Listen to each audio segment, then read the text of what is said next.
अधिवेङ्कटशैलमुदारमते जनताभिमताधिकदानरतात् परदेवतया गदितान्निगमै कमलादयितान्न परं कलये।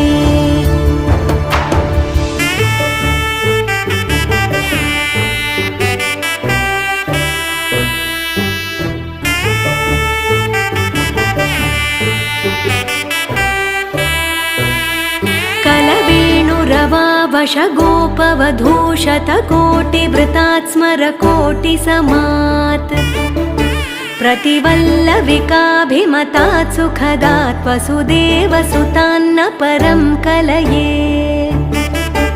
अभिरामगुणाकरदाशरथे जगदेकधनुर्धर धीरमते